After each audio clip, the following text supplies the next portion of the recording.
All right, all right, all right. What a Saturday we had in the college basketball world. Um, Man, that was awesome. That was a Saturday that made you feel like, oh yeah, we're back. We just had games to watch and talk about and craziness all day. Like whether it was the biggest games or not, like just so much to talk about from yesterday. What a slate it was. What a day. I guess the biggest storyline will continue to be in the sport. Um, Coming out of the weekend, man, Arizona, Michigan, absolutely dominate again. Um, those two teams, like we talked about last week, about kind of the debate between you know 3 4 teams you can put in that group, and it's I don't think you can try to jam any other teams in that group at this point. Like it is Michigan, it's Arizona, and it's everybody else. They both get dominant wins again yesterday. Um, Michigan wins the Big Ten conference game against Maryland by 18, and then Arizona beats Alabama by 21 in Birmingham. Um, what a absolutely, and we got Matt joining us now. Um, but yeah, as we get started, like just mentioning, like we had our discussion a week or two ago about kind of trying to jam some other teams in that Arizona Michigan tier, and I think that clearly is not the case anymore. It is Arizona, it is Michigan, it's everybody else. Um, but yeah, how are you guys doing tonight? I'm gonna get on Dominate Twitter real until the quick. second And half. what'd you say? I Sorry. know Maryland kind of. I said Maryland gave Michigan a game yesterday. Like Yeah. Maryland was leading at half, and I think Pharrell Payne got hurt, and after that point, Michigan dominated. Yeah, they gave him a game for as much as someone can give Michigan a game right now. Yeah, Um, yeah, Still ended up a very bad beat there on the Michigan minus 18 and a half, winning that game by 18. So that was tough. But yeah, seemed like a good atmosphere in the Xfinity Center. I know some guys who were there. And seems like it was a fun game to be at. Um, but yeah, results shouldn't be surprising there. That's you know, shocking that it gave up 50 in the first half. Um, so yeah, wild stuff there. But yeah, good stuff by Michigan. Yeah. Yeah. Them, and then Arizona goes to Birmingham and kicks the shit out of Alabama. Same kind of thing. Like Alabama kept it close in the first half, but these two teams are in their own tier right now, and uh, yeah, they made it abundantly clear in establishing that yesterday. Like they got challenged in what should have been tough environments for both of them, and yeah, well, we're not phased, and we're able to pull away and get dominant wins. And yeah, they are the best two teams in the country. I'm pretty sure. But like I said, we had like what a Saturday it was. Just all day, like you had games to watch. Like um, just so much stuff to talk about. I mean, it started at noon and it went well after 1 a.m. on the East Coast till we were all said and done with like quality basketball to watch. Um, so yeah, a lot to discuss. Um, I guess we'll kind of start. I mean, we're already talking about Arizona and Michigan, so uh, why not just kick it off with the number one team in the country and the Arizona Wildcats, and um, they go across the country to Birmingham and dominate Alabama.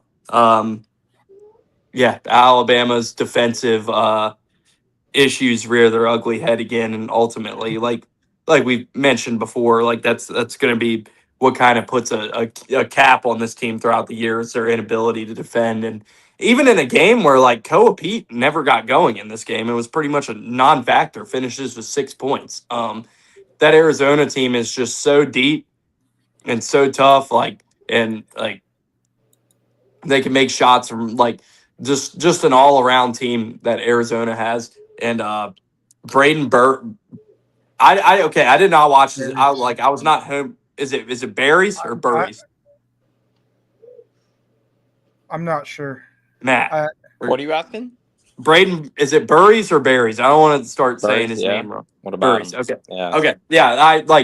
So I was not home to watch this game last night. Went back and watched some highlights and obviously, but so I wanted to make sure I cleared that up and didn't just start like saying his name wrong this whole time. But it's like that's what makes this Arizona team so crazy. It's like in all these big wins they've gotten this year, like they've had like a different like leading scorer. Like when they played UCLA earlier this year, and it was Anthony Delorso that came off the bench and was awesome in that game. And we know Koa Pete's gotten his, Karchenkov's gotten his, Krivas has gotten his, Jaden Bradley's been awesome. Like this team is just so deep, and like they've checked every box in non-conference play that you could possibly like need to check off as a national title contender. Like they have gone through the absolute ringer and have come out perfect. Like they've beat now Florida, UCLA, Auburn, Alabama.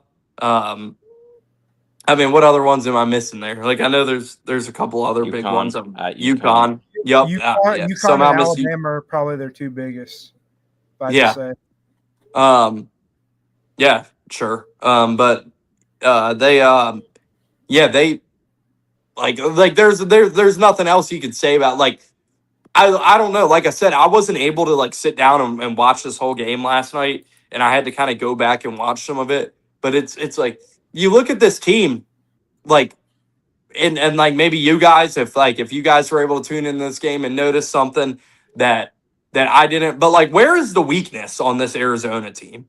Like what do they not do? And if somebody is going to stop them in the Big 12, if somebody's going to stop them in March from making a Final Four or national championship run, where is the hole on this Arizona team? Because from everything I've seen so far and like my evaluation of this team, like they have depth, they have shooters, they have bigs. Obviously, like great coaching with Tommy Lloyd and all his experience. Like I don't know, like they have ball handlers, like they check every box you need on this team. And to me, I don't know where the weakness is. So yeah, if you guys have noticed something and can push back on that to me, like please let me know. But until then, like yeah, this is the best team in the country. Like they have everything you need, and like they have to be, and what's going to be a great Big 12 this year that me and Jacob talked about on Friday, like the certain now I'd say after this prohibitive favorite going into Big 12 play. Yeah, it's hard to see any weakness that they have currently.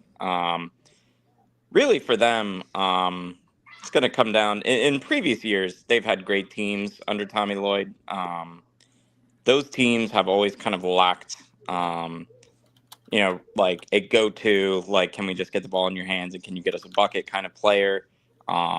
Caleb Love was that, but like you never Yeah, knew what version of Caleb Love was Sure, showing yeah, up. and that was kind of an issue with them. They've always been like a really good offensive team in terms of they get a ton of assists, really good team basketball, just real synergy between the guards and the bigs for them. The only weakness, it's not a weakness, but when Kentucky went undefeated, that 2015 team, that was a buzzsaw. I'm not saying Arizona has the talent that team had.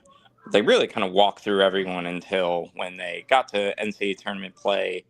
It's kind of one of those things where they played a platoon system, like so they played like literally two different teams, and by the time the NCAA tournament came around, they didn't really know like what their best five is, like who is the best five that they're closing the game with. Once they got into Elite Eight with Notre Dame, that was a one possession game that came down to like a Jaren Grant jumper at the buzzer that could have knocked them out. And then obviously Wisconsin beat them in the Final Four that year. They couldn't really find the right five to get on the floor at that time. I think that if that's the one thing that Arizona needs to kind of get to the bottom of before the NCAA tournament. I think that's the one thing that they are looking at as something that if they can get their best five, the best combination of five that works, they're going to need to tighten that rotation probably. The deeper they get into the season, it's obviously not a weakness for them that they have depth, but I do think that's something that they're going to need to determine at some point down the road here when they do get into some close games, and just kind of figuring out which parts work together, which don't. But right now, everything's going on all cylinders for them. It's fun to watch, and yeah, I mean, for this team, like, what's the floor? Like a 2 seed? Like what? Like Yeah, the floor like for them right now? Like, I mean, it's one of the better there, non-conference resumes you'll see in. there's a few teams after the non-conference are like they've firmly established themselves where like they have a golden ticket now where if they go into conference play and take care of business and don't even have to win their respective leagues, but like finish top 3 in their leagues, like with what they did in the non-conference, like they should firmly be in the driver's seat to get 1 seeds with the resumes they've built. And that's Michigan, that's Arizona, that's UConn, and that's Duke. I think those 4 teams with the resumes that they have built in non-conference play, like, should firmly be in the driver's seat right now. Like, if they go into conference play and do what we know they're capable of, and I'll put Purdue in there too. I don't think they have as great Iowa of, State. yeah, they have the I mean, and I that don't was- think, yeah, yeah. that's the thing. I don't think Purdue and Iowa State quite have the non-conference slates and resumes now that Arizona, Duke, Michigan, and UConn have. And like, so like going into conference play, like, to me, those 4, like, just from like not saying who I think is like the best 4 teams, but just from a resume standpoint, like those should be the 4 teams like in the driver's seat to get 1 seeds if they do what they're supposed to do in conference play. So it's still like early for any kind of bracketology talk, obviously, but I think it's fair to say that, really, I mean, they would have to do like if they're top 3 in the Big 12, they still should get a 1 seed. And at this point, it's just hard to see. Obviously, they'll probably drop a couple conference games, but it's just hard to see anyone in that conference really like matching the level what they're at right now, and that's Iowa State included because Iowa State's a great team, but when they're hitting in obnoxious amounts of threes in some of these games that they're winning, I'm not sure if that's going to be sustainable against that kind of Arizona team or Houston team. So yeah, it's fun for Arizona now. They should be a Final Four team this year. And yeah, huge upside with them. Hands down, I would say to this point, best team in the country. And, as you said, the weaknesses, they played so many different types of teams. They played like a really, really physical team, really well offensive executing and tough defensive team in UConn. They played the 3-point barrage kind of team in Bama. It's just, they've seen every kind of matchup that someone can throw at them, and they've won every time. So, yeah, credit to them. They're looking unstoppable now. I think when you look at, oh, go ahead, Jacob. I was gonna say, like, looking at it, thinking about Arizona. I mean, their one weakness would be if they have an off shooting night and like a team like Iowa State just rains threes against them, like, and plays good plays good defense, gets them out of their normal offensive looks. That would be the scenario where they lose a game, drop a game. Well, yeah, and I mean that's what Bama tried to do to them last night, and it's like, I mean, and Bama doesn't really have the talent to do that necessarily. I'd say they have good guard play, but big men, no, not at all. Well, yeah, and that's a good segue into like what I was about to get into anyway, and that's like what this game comes down to is like the 52-32 rebounding advantage for Arizona, and Bama just got smoked on the glass in this one, and like these shots better fall for them. Like if they're gonna play this pace, like they can't get boards. They're gonna play bigger teams than them, and like obviously like Arizona's the best team they're gonna play all year. But like there's other teams in the SEC, like Florida comes to mind that like have bigs that like if they just don't have bigs that can't compete and can't do any damage on the glass and get these boards, like these shots better be falling because like a huge part of playing that style is like if you like they miss Mo Diabate from last year's team because like Mo Diabate could get those offensive boards and give them like second and third chance opportunities in those possessions. And they just simply don't have bigs on this team that can create those opportunities. And it's like if you're going to play that style, but just get dominated on the glass, like it's going to come back to really haunt you because like these shots better be falling or you're just going to be running up and down the court and then like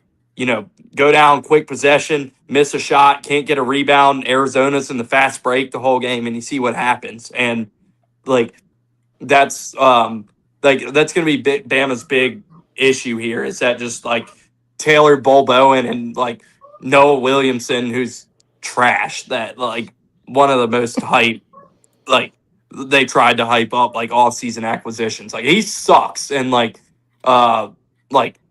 yeah, they just look like they're like Phylon was their leading rebounder last night. Like when that's the case, and it wasn't even close. Phylon had 10 boards last night. Aiden Sherrill had 5, and then Taylor Bowen, who's like their big, that's supposed to be like getting these boards, only ends with 4 rebounds, and yeah, they have a lot of issues defensively, and like particularly on the glass that I don't know. Like it's just it's going to be hard for them to overcome that, especially when they're at a size disadvantage and a team with the athletic ability to run to go up and down the court and like play at their pace. And then if they can't get these rebounds, we saw Purdue do the same thing to them. Like they just had no answer for Purdue's bigs, and Purdue was able to get anything they wanted inside and dominate that game on the glass. And yeah, that's Bama's biggest issue here. Is I think they just missed on bigs in the portal, and they're just kind of stuck in a bad spot with how this roster is assembled. I was going to mention that against Purdue, Purdue dominated the glass. Alabama hit more threes in that game. Like they hit an absurd amount of threes, so that kept them in the game longer. But that you didn't see the same thing against Arizona. They just weren't as on fire against Arizona, and that turned into a 20-point game really easily when they weren't hitting their shots necessarily.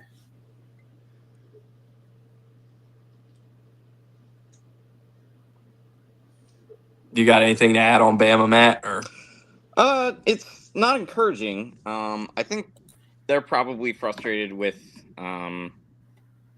just how far behind they are here offensively.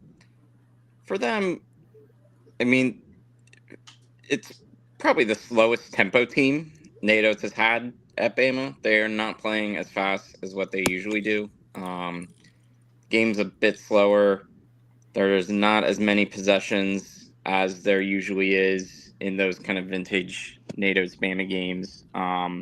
They're still 8th in the country in adjusted tempo. What's that? So they're 8th in the country in adjusted tempo. So still playing pretty fast. Sure. But yeah, I think in their situation, it's a guard dominant team, and I think they're going to be better by the end of the season. They're going to be a little more creative offensively and find more ways to score. But yeah, the defensive issues are concerning. They don't have any great wing defenders, and they certainly don't have any great post defenders, because that's not the way they want to play. It just is not conducive to their style to have the kind of bigs that Michigan has or Florida has. So it's a little different. But yeah, I think the ceiling. They've had Mo Diabate and Nick Pringle in the past, where they have one big that can sit down there and get boards and give them second and third chance opportunities, and they just they really don't have that on this team. And so I think as you said, Florida's just such a miserable matchup for that team. And any team with just bona fide front court talent is going to be a really rough time for them. But the guards are good. The guards are really, really good. So the guards are good enough to keep them in any game. And if they're making threes, they can still beat anyone. I don't want to shit on them too hard here for not beating Phylon. Arizona. I would just say Phylon's really good. Yeah. What the Aiden Holloway was fucking like, what was he doing last night? Yeah. Cardio? I mean, like he played 21 minutes and he was 0 for 2 from the field. Like I don't want to just condemn Bama entirely for getting beat by Arizona here, but yeah, I still think that they could still have a promising year, and they could still win a lot of games. They're still in contention to win the SEC. So everything's still in front of them right now. I just think the ceiling for the team is not that high right now. That's probably the best way I would characterize it. They would need like a very favorable draw, the way I see it, to advance deep into NCAA tournament play. And, they would be a popular, like, if they're a 5 seed, then, I could see some 12 seed kind of beating them or whatever. But yeah, so it's going to be one of those years, I think, for them that I wouldn't be shocked if they went out in the first round. I wouldn't be shocked if they made the Elite Eight. So, yeah, we'll see. I was Go going to ahead. say, you're talking about Phylon. Phylon and Whitesell were really the only players that showed up for Alabama last night. Well, we could talk Michigan as well, and they're kind of like the same sort of like I also wasn't able to tune into this game. Like went back and watched some highlights, but yeah, same kind of discussion as Arizona, where like this is just like a complete basketball team all around, and I think the biggest thing, like we talked about before, that held Michigan back last year was their lack of point, like a true point guard. And this year they have that in Elliot Cadeau, and like he has 10 assists yesterday, and like I think he's obviously like they add Yaxel and like and they lost Wolf and Golden, like the bigs off last year's team, but they were able to kind of like replenish those bigs and then add just a dominant wing player like Yaxel and then add a true point guard like Elliot Cadeau. And it's like a similar build to last year's roster, but they just absolutely, I think, just nailed it in the portal with those two pickups and then kind of assembled a front court similar to what they had on last year's team. And you see it just all click together now. And like Dusty May is a freaking wizard because they struggled like the first couple games of the year, like putting it together, which like that Wake Forest game and like some of those like TCU and some of those other games where they struggled, like it seems like a century ago now because like and it's a testament to how great of a coach Dusty May is where like they were able to figure out what they were doing wrong and rectify these issues overnight. And now like this is another team like this feels like it's like we said, it's real early and we don't know what teams are going to develop, but like if we're just evaluating off what we've seen so far and like it seems like we're on a Arizona Michigan crash course now, and that's what the signs this year are pointing toward. A lot of time left, and a lot of things can change from now. But just like evaluating off what has taken place so far, like that's like those that really with those wins yesterday that both those teams were able to pick up, they established themselves as that. But yeah, I know Maryland was up at halftime in this game, and I don't know if you guys were able to tune in and add like a little more context to like I know Pharrell Payne went down, but kind of like how Maryland was able to get up at halftime and what Michigan did wrong here and what Maryland was able to expose in the first half to get that lead. I'm not sure. Give up 50 to put up 50 points and a half on Michigan, like super impressive by Maryland there. And but yeah, Michigan able to pull away in the second half. But yeah, like I said, if you guys were able to tune in, add more context, please do. But big win for the Wolverines. I kind of looked at game threads and reactions to that game. Like it seemed like Maryland kind of like once Pharrell Payne went down and they just kind of fell apart. He's their best player by far. But shout out to David Coit on Maryland. He went 8 for 12 from 3, had 31 points. Miles Rice also had a good game for him at 15 points. Former IU and Washington State transfer.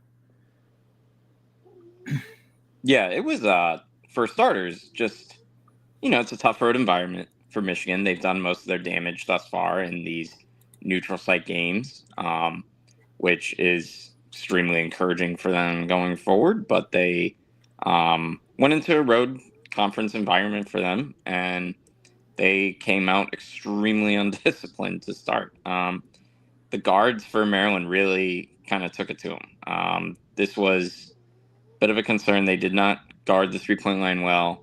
And Maryland made shots. They just made a ton of shots. Michigan had some turnovers. But yeah, it was impressive stuff by Maryland for sure. I think Coit had like 18 at half. Miles Rice gave him some issues. So yeah, they did about everything that they needed to do. And once, as you said, Farrell Payne got hurt, it kind of changed the game. So I still think it was a game that Michigan was going to win. I don't know if that level of shot making was going to sustain the entirety of that game for Maryland. But it was awesome. It was a great game. Just really entertaining. And yeah, Michigan has leaned on their defense the whole season thus far. They are playing at an extremely high level defensively, and they did not in the first probably 28 minutes of that game. They kind of locked it down late, but yeah, I would say defensively that was definitely Michigan's worst outing.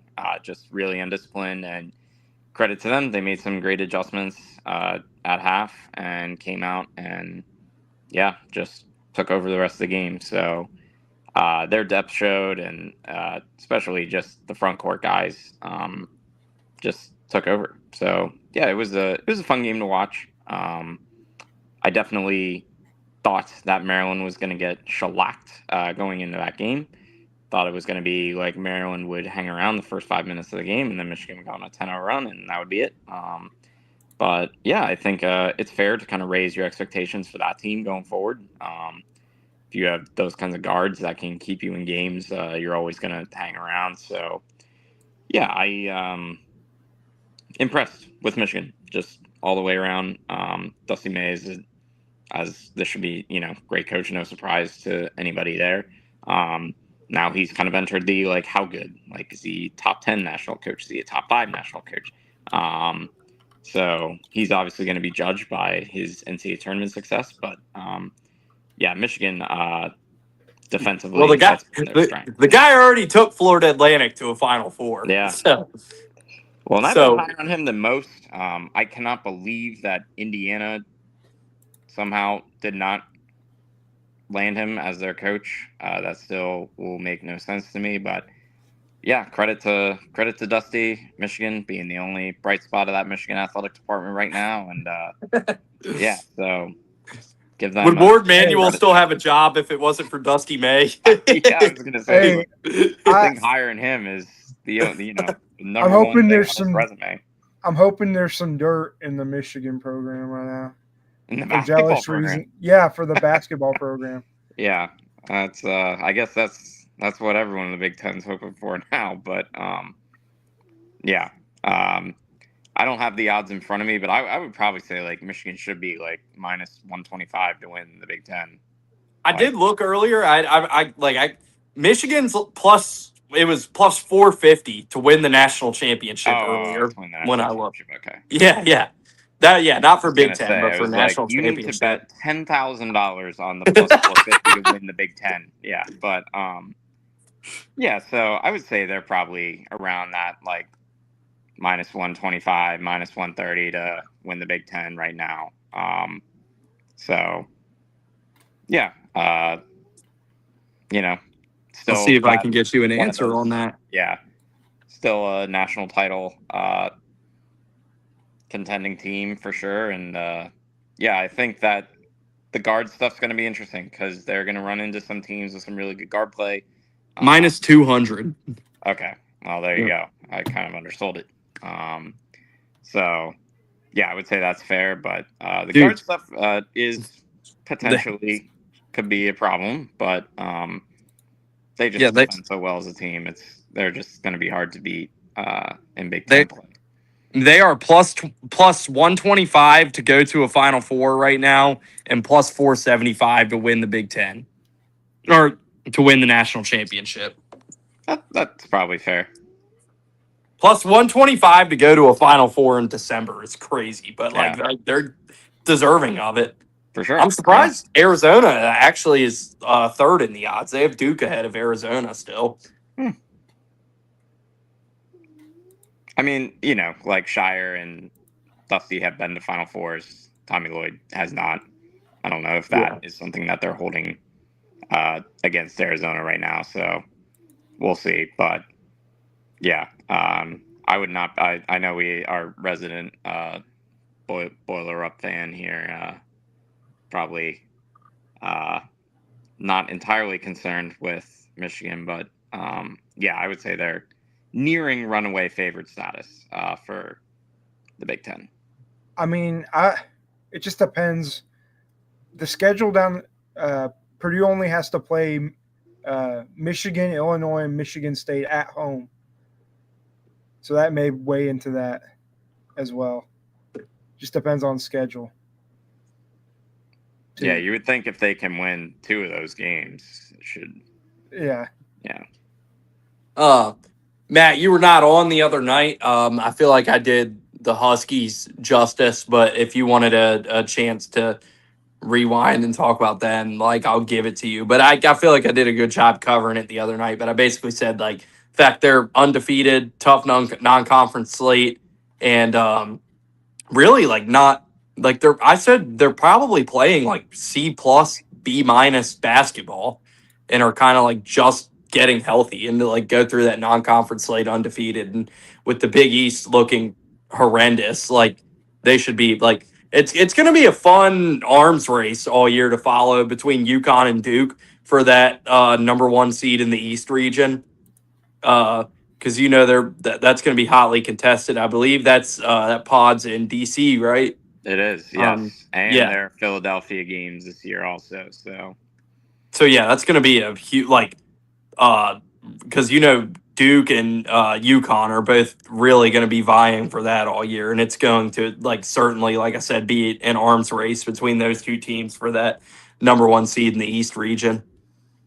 Yeah, they are probably behind where they would want to be offensively. They have not remotely begun to peak yet as a team on that end of the floor yet. I mean, Demery's been bad so far, and that's the thing. You haven't has not been great either. And Braylon Mullins kind of just Friday was the first time it seemed like they really got him going, and I think he played 25 minutes on Friday, and that's the most he's the Florida game was the first game back from injury for him. Yeah. And they played him 25 minutes on. So we haven't even seen him get going, and we know Terrace Reed was out, and yeah, like you said, Solo Ball he got going against Florida, struggled against Texas, but like I said, they're probably playing C plus B minus basketball, but real tough non-conference slate, and to come out of it undefeated. And Dan Hurley wants to die if he has to play 5 games. I was gonna say one of my favorite quotes of the season there. This apparently will be the weakest non-conference slate they play for the next few years, because gone are going to be the days of playing Central Connecticut State or Wagner or whoever else is going to be on the non-con schedule in the future. But yeah, they have not played their best basketball, and they're going to have at Creighton every year is usually a tough environment for them. They got St. John's, and that's it. I don't know who else. They've struggled at Seton Hall over the years, but yeah, they're really, the conference is really bad. Plainly put, it's hard to find another word for it besides bad. Marquette is 99th at Keb Palm. Yeah, Marquette's awful. St. John's is still kind of in the process of figuring out the sum of their parts and trying to get the best team together. Players are getting haircuts there to try and change the mojo of the team. And Creighton's terrible. Like, Kansas State is objectively not a very good team, and they took it to Creighton, and that was probably going to be a game that Creighton thought that, like, we have a Big 12 win in our back pocket going into March, hopefully, and yeah, we're looking at probably the Big East being, if they're like maybe 3 teams, if that. Like Georgetown, I think is probably the third best team in the Big East right now, and then you look at like Providence and Butler would Played a probably be great like game the other day. Yeah, I mentioned that to bring that up. Like that's probably like 4 and 5 in the Big East right now, and Yeah. they played a barn burner yesterday. They did. It was great, but I think you all are forgetting Seton Hall is 10-1 right now. yes, Looking Seton Hall. Yeah, that they're, for one, they're really well coached. Give them a lot of credit. They have like very little NIL resources at Seton Hall, and they're still building a decent team that they haven't really played very much out of conference, so that's going to be something that will probably go against them. Depending on how they do in conference play, they'll probably be like a bubble team, but really well coached, really well coached. Doing a good job to prove that that St. Peter's run was not a fluke for him. So yeah, Seton Hall's like, I could see them covering a spread against UConn maybe, but yeah, just in terms of talent, player for player, they're not quite there yet, and they'll probably be like a bubble team if I had to guess, but we'll see. I mean, yeah, outside of UConn, St. John's, like Georgetown's the only other team in the Big East right now that I feel comfortable saying is a tournament team. Yeah, and I hope that Seton Hall gets there because I really like Shaheen and what they built there. But yeah, I think that those 3. Do you are like probably- Shaheen, Jacob? I mean, I don't. He's not annoying. Better than Tobin Anderson. Well, Tobin's out. I don't know where Yeah. Tobin's at now, but he, I I can't think I own stand a him. fire, but I'm not sure. Let's see. Let's get a Tobin Anderson update. Well, I still am very annoyed because South Florida. Yeah, Merrimack should have been in that game. So that should not have been FDU in the first place. But Yeah, he's Tobin is at South Florida. All right. Now. Assistant. Yeah.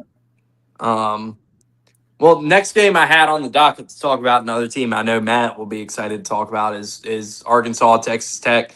Good win for the Hogs, 93-86. Man, Texas Tech is just like they have no depth. They played 6 deep yesterday. Christian Anderson and JT Toppin played the entire 40 minutes. Like they have no depth. Scored like all the points. Yeah. Yeah. I mean, yeah, it was Toppin with 30, Christian Anderson with 26. They both played all 40 minutes and nobody else in double figures. Like, yeah, like they injuries going on. Do they have a couple injuries? Or are they just playing 6? They're not at full strength, but like that was kind of a McCaslin thing when he was at North Texas. They didn't really go that deep into the bench, but they kind of did last year. They were a deep team last year, and yeah, they had no issue with that. But yeah, this year they lack the depth. They lack the guard play, and to this point, it's just not been good enough. And Toppin's a force, so I'll give him that.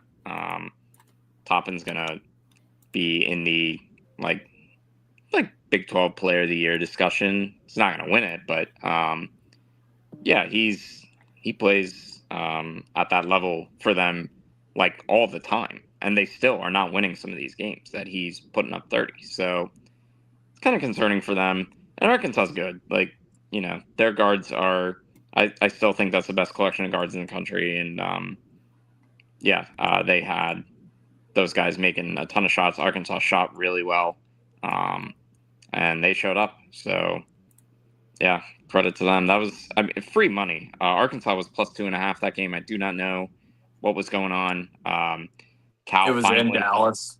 yeah. I mean, Cal finally played. Nick Pringle, I think, played 12 minutes or something in the game. He did not have to get in the way. So yeah, they got, Acuff had a good game. Malik Thomas didn't do anything, and yeah, they still found a way to win that. So fun game to watch, real back and forth. So yeah, Arkansas is gonna be in some fun games this year because they're pushing the ball a lot more, and they're kind of in the let's see if we can outscore the other team kind of stage here. But yeah, it's It took fun it took time. him it took him a while to get there, but I think one of the best things Arkansas has going is and obviously he's the leading scorer yesterday, and it took Trevon Brazile a Yes. while to get back from that injury, and he finally looks like the player he looked like before the ACL tear again. And sometimes it just takes guys a while to bounce back from those injuries. We've seen so many guys come back quick and go back to being themselves that people just kind of shrug it off now when dudes get those devastating injuries that it's still hard to come back from those injuries and get back in a rhythm. And Trevon Brazile was kind of in that boat, but he looks like the player he looked pre ACL tear again. Yeah, he was awesome. As you said, he led him in scoring. Just super efficient game from him. And he played really. I mean, the guards in him. You can just see the chemistry is starting to form there. Really, all the guards, and DJ Wagner included, who was not a very big part of some of the games at the start of the season.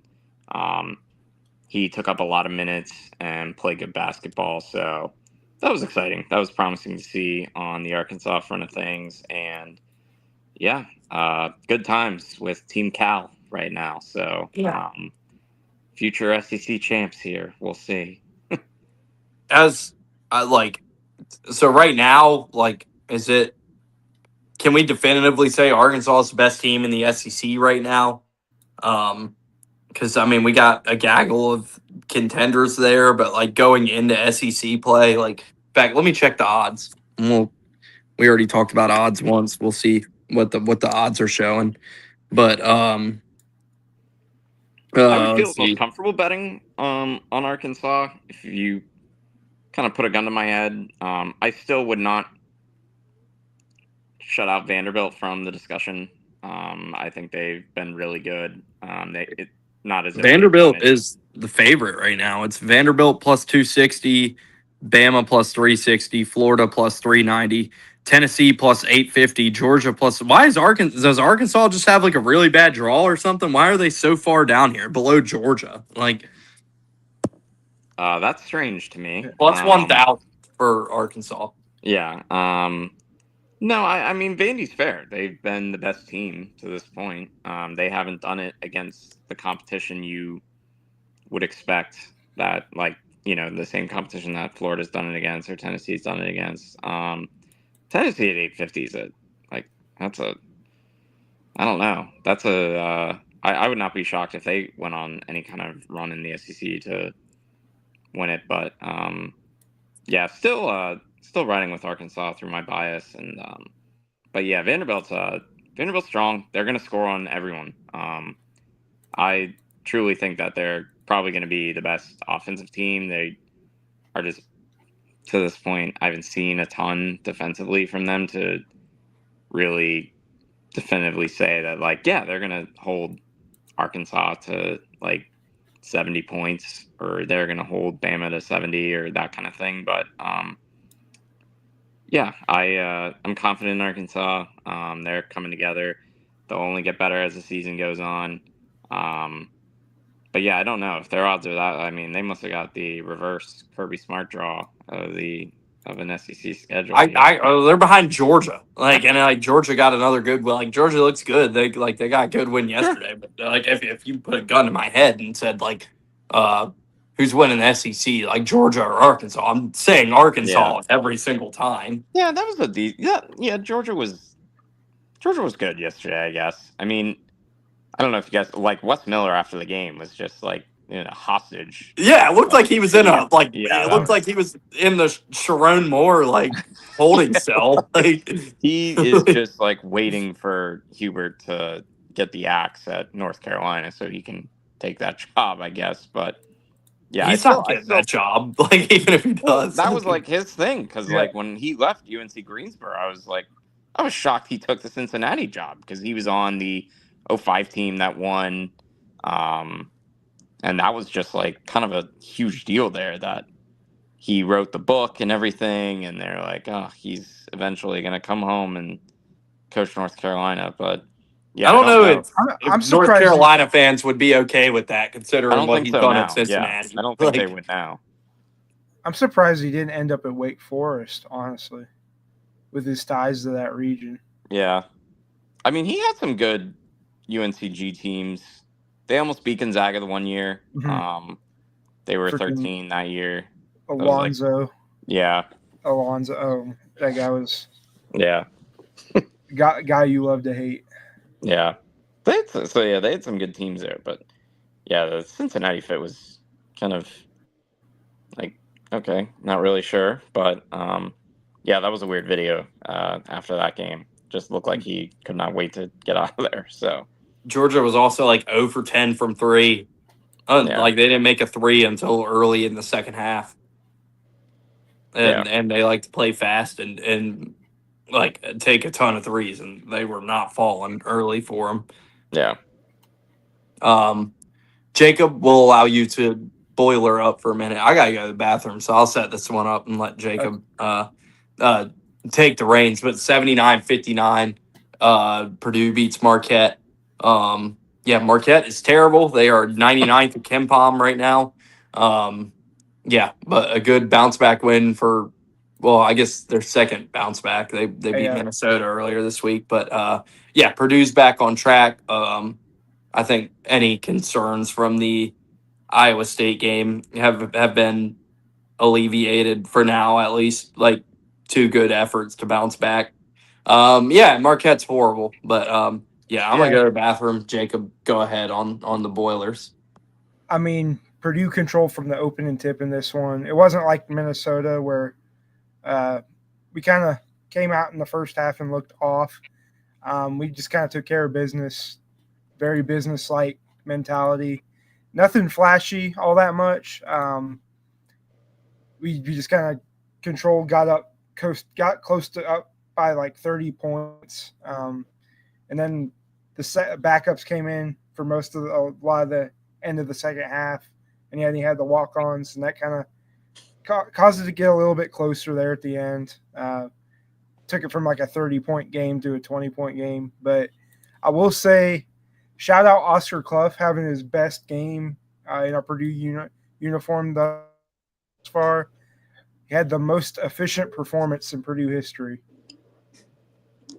Had 22 points, 11 rebounds. It was 100% from the field and from the free throw line. I know they had a stat. Second, he became like the second player to have like a perfect game after Caleb Swanigan. And of course, Clough scored more. But yeah, just a dominant performance over a bad Marquette team. Shaka Smart, he looks rattled right now. He's gonna have to make some changes in the offseason. Like, they just don't have the depth at all. Really, their only player of note is Chase Ross on this team. Of course, their leading scorer. It's him, Ben Gold, and not much else. I mean, and considering the best players that he's had at Marquette have mostly been portal guys and Stevie Mitchell, but yeah, it's just crazy that he's turned that away. I gotta ask, have Purdue fans been satisfied with what Clough has given them so far? Because he was such a dominant rebounder, and I don't know, has he lived up to expectations so far? Kind of just been what you expected, or kind of leaving a lot on the table? Oh, he's exceeded expectations thus far.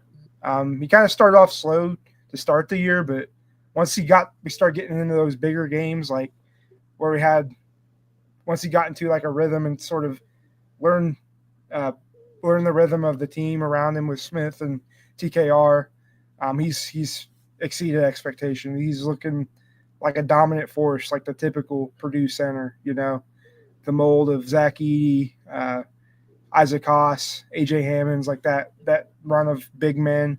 He's the next in that line. Yeah, he's like just before the season, just his stats for those who have never like done a search through like his game logs from last year. His rebounding numbers were kind of out of control. And now obviously he doesn't have to put up those numbers because of who he's playing with. But yeah, I would say they've got what they paid for with him so far. Him, TKR, and Jacobson. I think that's just an insane front court. Like in general, like it's just might be the deepest front court Matt Painter's put out there, and that's saying a lot. I thought you were about to say the deepest front court in the Big Ten. I was about to push back a little bit. But... No, I knew where he was going because it was heavily Purdue motivated there. So, yeah, it's hard to because some of those Purdue front courts just really did lack some depth over the years because that year when Haas got hurt, it was that over. was bad. That was so bad. They didn't have anyone behind him. So, yeah, this year seems to be a bit of a different story there. They got a little more depth there. Next game to talk about. By the way, we had a mention earlier in the show. You're talking about quote of the year. I think we need to start making a running list of like local radio broadcast moment of the year because obviously we had the Creighton Baylor, yeah. Yeah. But we might have a new king with the Nebraska radio call yesterday. Jacob, can you let's just listen to it, Jacob. Can you pull that up real quick? Mind you, this is a December game. This is this is not an Elite Eight game. We talked about it on Friday night. Like you can tell that like Nebraska fans are just like thirsting for something to get excited about. And like I mean their volleyball team lost. Like that's like the number one team. Yeah, number one team in the country. Like they went down. Like but this game was awesome yesterday. Like we talked about them a lot the other night and mentioned that like this seems like it's finally like they've never been anything above a 6 seed in the NCAA tournament. They've never won an NCAA tournament game, and they seem firmly in position to get the highest seed they've ever gotten and finally get a win in the NCAA tournament. Let's listen to this. This was incredible. By Laney. A ninth chance. Oh wait, this ain't it. What are you? I looked up Nebraska radio call. It's like, what are we it's like this is not what I was looking for. Yeah. It was a crazy game though. I will say that. That was not one that not unexpected, I guess is the right word, but I guess for that fan base that was huge. Just getting to beat Illinois at Illinois. Nope, that's not it. I'm trying to find. Dude, this thing was all over Twitter. Like game winner.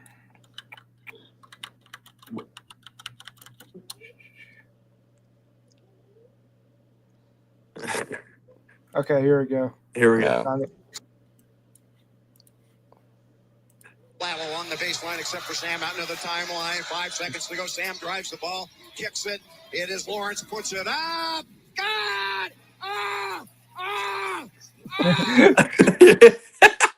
That's for. They got played. To go. Play. I'm gonna pass out. The game is over. Nebraska wins. Sounds like he's in pain. Dude, that guy is like 42 years old. Like, yeah. He can, like... It's a regular season win at Illinois. Like, what are we doing? Oh my god. not a good game That's for a- Illinois in the least. There, that is not a game they should No. be losing. God! Yeah, God! So Yeah. kind of entering the not panic zone there, but like I don't know. I'm not liking what I'm seeing. Some of my friends are much higher than Illinois than I am, but They just Yeah. look kind of lethargic as a team. Like they have talent, but they're just kind of like up and down the court. They're not very aggressive, if I had to say. well, that team is loaded with talent, Yeah. and like just in terms of pure basketball talent, like if there was like a pickup game at your local YMCA, they'd probably dominate just because of the skill on that team. Like they just don't play a lick of defense, some of them, and they're not a physical team.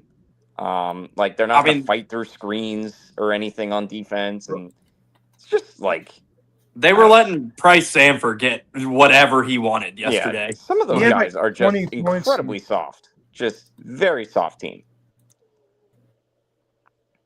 Yeah, they but what a win for Nebraska though. Like I said, we talked a lot about them the other night, and like we knew this was going to be a big test, and like they came into this 9.5 point underdogs and like took care of business, like won outright, and yeah, they were just the better team in this game. Like I think, like we talked about it the other night with Jacob, and like yeah, they hadn't had any like huge tests yet, and like this was one. Like they were able to go on the road and do that. Like this Nebraska team is just legitimately good. Like this is a really good team. I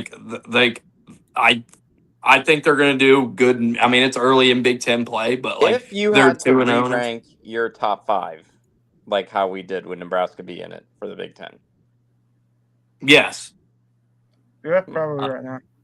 yeah.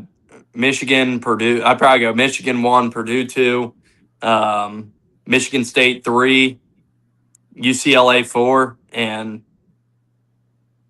I mean it's kind of a debate there with UCLA at this point. Like they haven't looked great either, but I think Nebraska slides in there at 4. I mean, if I'm omitting somebody, I shouldn't be omitting. Like, please correct me. But yeah, it's really just like how like do you put Maryland in now after what you've seen from them, or Illinois still because they still have that talent. I mean, Maryland's lost 5 games. Like Nebraska's Illinois undefeated. Like I keep Illinois up there. Maryland over has played UCLA. a harder group of teams, to be objective.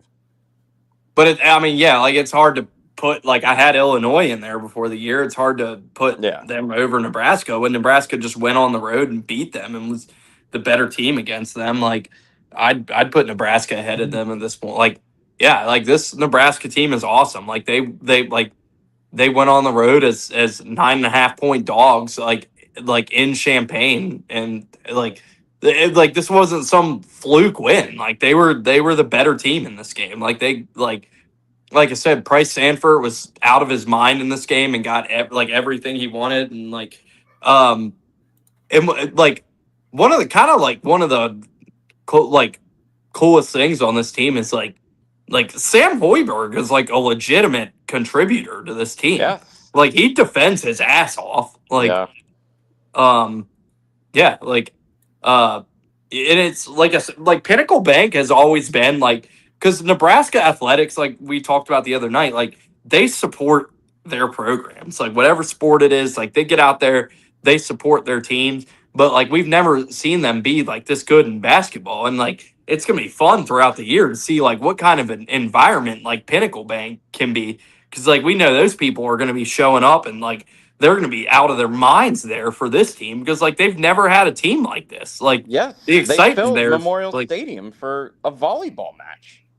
Yeah. Yes, they're going to be there, and that's going to be a tough place to win. Yeah, I think like if you do that rundown in the Big Ten, they would you put them in the top 5? Like, because I don't know how you don't right now. They might today, be today. They might be that dark horse team. There's usually one dark horse team in the Big Ten that just shocks everybody and ends up towards the top of the standings. I think Nebraska's that team this year. Going into the weekend, I probably would have had Indiana in there over them, but now Iowa, I guess you could make an very argument upset with for. the DeVries family now after Kentucky, of all teams, just beat them. Yeah. Yeah, I guess you could make Iowa. USC's been really good. Yeah. Yeah, so I there's a few teams you can make the argument for, but I mean, yeah, I think Nebraska has to be in there. So shout out to Fred Hoiberg. Shout out to the Cornhuskers, man. Yeah, I don't blame him for that radio call.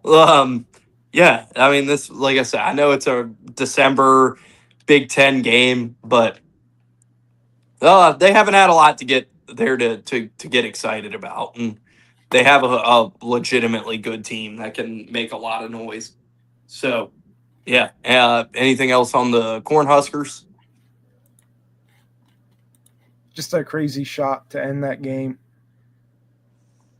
Yeah, if they're going to be good this year, that radio crew better prepare themselves for more of those types of calls.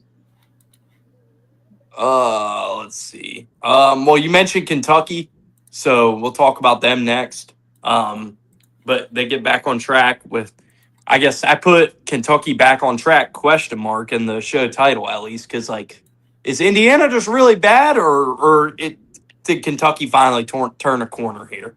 That'll kind of be the question everybody asks coming out of this, because Kentucky certainly, like, they shot like 3 for 15 from three, 38% from the field, but I mean, they only let up 21 points in the second half. Like they did a great job defensively. Like, the effort seemed like it was a lot better in this game. I was not able to watch, by the way. How was the Dickie V Barkley call? Awesome. Incredible. I need to go back and watch. Yeah. It was like Saturday Night Live had taken over. But yeah, and like, was it just Dickie V and Barkley the whole game? No, it was, so Dave Pasch was doing the play-by-play, and he, of course, famously was with Bill Walton for so many years on the Pac-12 calls. And then Bill, unfortunately, had passed, God rest his soul, and then I don't know if Pasch was like, well, maybe, like, I'll get someone who kind of is more into the game kind of thing, and then instead they're like, no, we're going to give you these two, and it was incredible. Like, just the conversations those two were having, and then they're like, Tucker DeVries makes his first free throw. It's just like, yeah.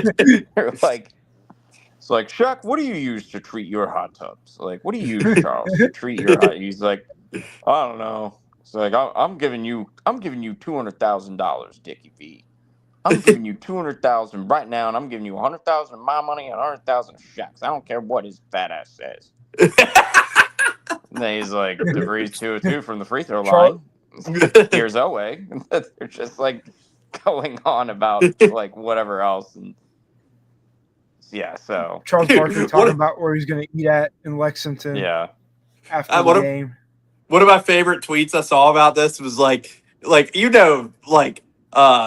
Shaq or Charles Barkley is not watching a lick of these teams play outside of this game, and he definitely watched like a couple 10-minute highlight videos and and was like, all right, let's go, let's do it. Yeah.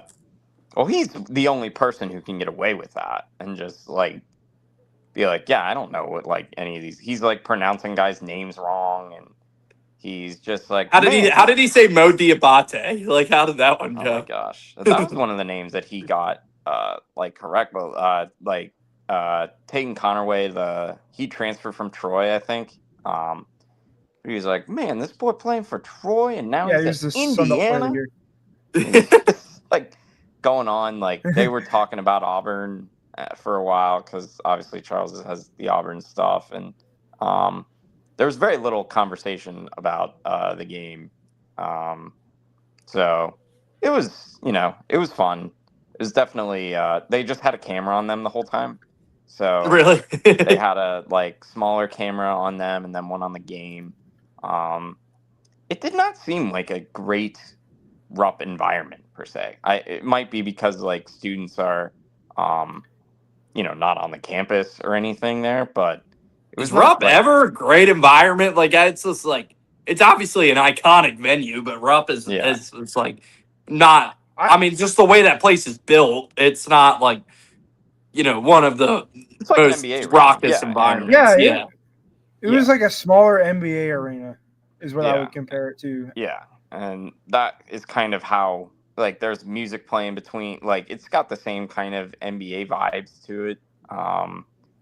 So yeah, just like you would expect a Kentucky Indiana game to have a little more juice. But I know Billis wasn't on the call here. How did we get any ice cream mentions in this one? Because every time Billis is on there, they got to get the ice cream cones mentioned. yeah, I don't recall much of that. I was between that game and the Heisman ceremony. But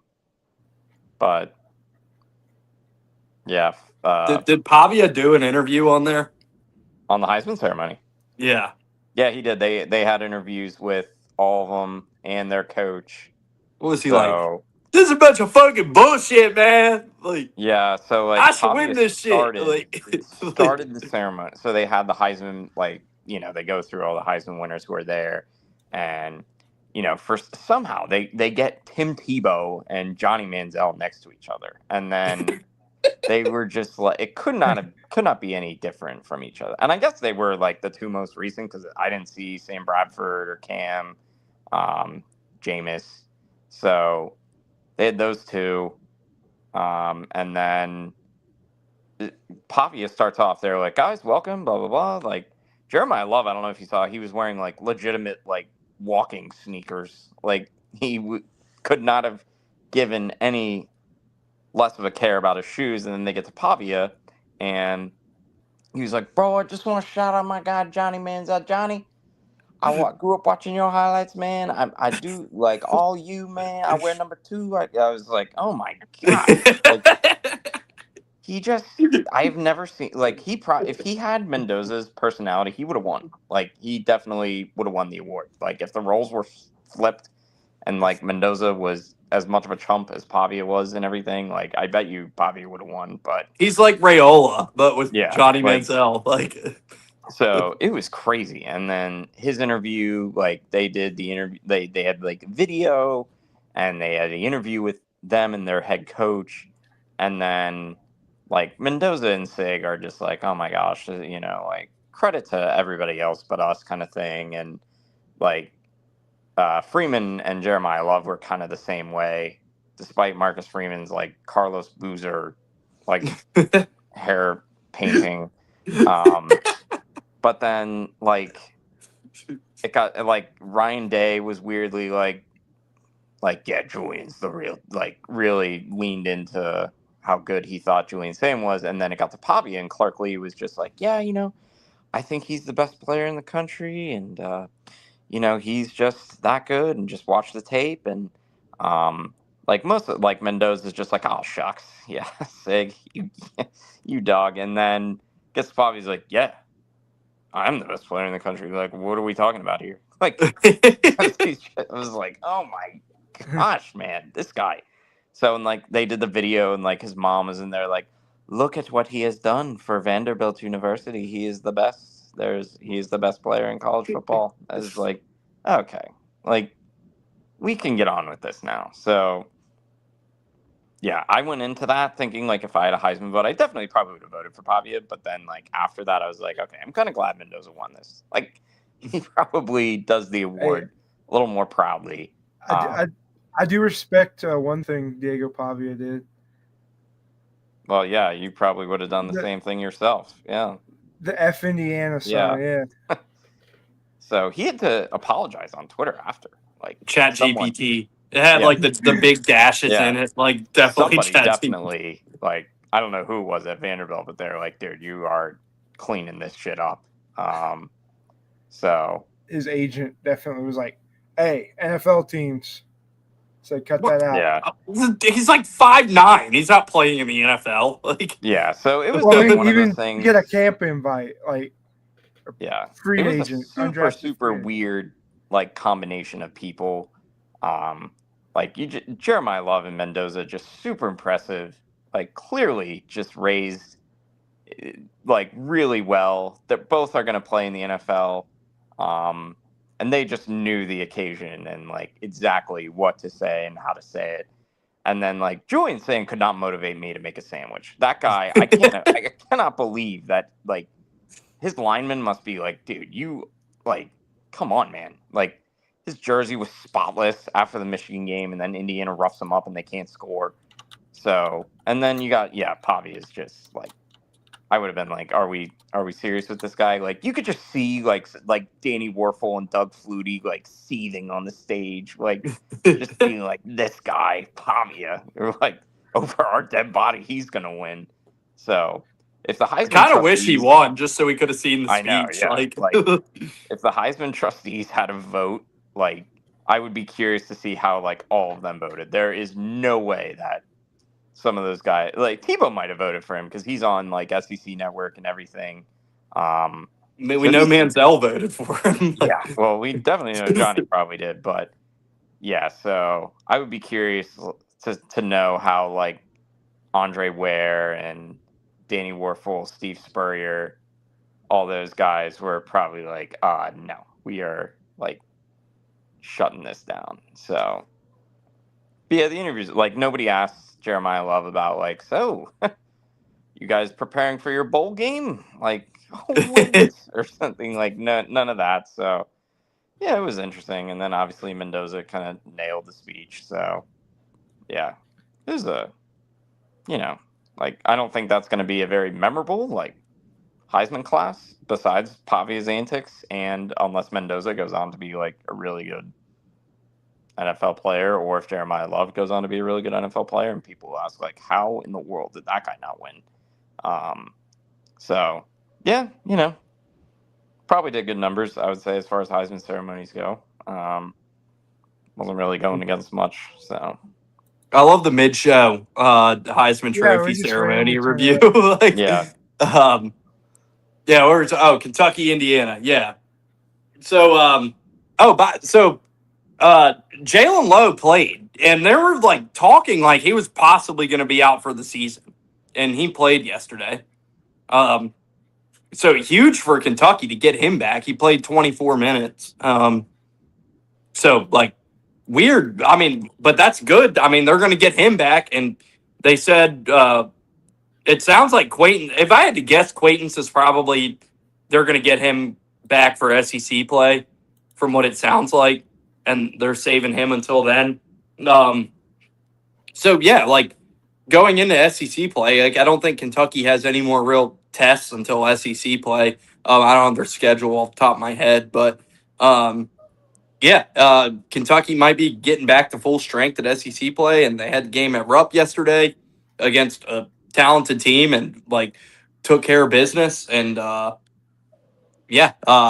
like have to feel a lot better about Kentucky than you did before. And I mean, like we talked on Friday's show about, Pope's comments last week where he benched Brandon Garrison and like said like this team doesn't know how to compete, and like some questionable comments. And then he kind of came back like a couple days later and was like, they responded really well in practice, and like I'm happy with what I've seen. And then they go and take care of business against Indiana here. So maybe it seems like Kentucky's back on the right track, and also could be a case, I'm sure this is what Jacob will say, that Indiana might just be really bad. So I mean, they played a pretty weak schedule early on before they got in the top 25, and then you saw the cracks against Incarnate Word, and then we saw at Minnesota they've dropped 3 of their 4 last games, losing. I mean, a respectable loss to Louisville. And Kentucky's a respectable loss as well, even with the issues Kentucky's had. But losing at Minnesota, when Indiana had all this hype building, I mean, they have good talent, but I wouldn't say they are a deep team, and they struggle, especially in the front court. They are going to get abused by teams with good front courts. If you had a prop bet at any point this year, like over under a half game for Mo Diabate to be Kentucky's leading scorer, I would have taken the under. But yeah, Mo Diabate was Kentucky's leading scorer yesterday. He had 14, and Jalen Lowe in his first game back has 13. So still Otega Owe still struggling. Definitely a head scratcher there for them. But yeah, I mean that's about all you can ask for Kentucky. Like they got a game at Rupp against a talented team and like took care of business, and at least seems like things are getting back on the right track for them a little bit. Matt, we know you are none too high on Mark Pope in Kentucky, but nevertheless, what were your thoughts on this? Do you think Kentucky is turning a corner at all? I thought going into that game, if Kentucky did not win that game, it was going to be. I think that like Mark Pope's future would be on the table for discussion for Kentucky fans. But I think now I don't know if they're turning a corner. I was so underwhelmed by Indiana. I feel duped. I thought they were going to be so much better. Tucker played a horrible game. He did not play a great game in their last outing, but like he was bad at Kentucky. Execution, I think Darren DeVries is a great offensive coach. They couldn't get anything going. The second half was terrible. Now Kentucky guarded better. I'll give them that. But what, they were held to like 20 or 21 points in the second half. That is unacceptable. Like unacceptable for Indiana. I thought much higher of them. That's a team that should, given their talent, they should be playing way better. But they, I was significantly underwhelmed by that Indiana performance, and I don't think Kentucky's great, but I do think that some things are starting to come together for them. Getting low helps, so I think maybe the potential's there, but I still think the shooting is bad. They cannot shoot. The shooting is going to be an issue when they start SEC play. I think that because Indiana just rolled over so badly in the second half of the game, like you didn't really get to see like Kentucky kind of snatch a game from them.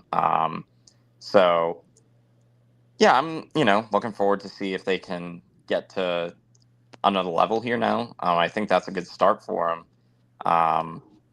But yeah, the takeaway that I had from that game is like I was very wrong on Indiana to this point, and they just do not look nearly good enough. If they make the NCAA tournament, I will be very hard pressed to not pick the SoCon champion or the MAC champion or whoever it is to beat them in the first round type of thing. You think Kentucky's going to play the SoCon or MAC champion? That would require them being like a 2 or 3 seed. I think that's off the table at this No, point. I meant like Indiana. If Indiana were in that situation, I don't believe There'd be like a.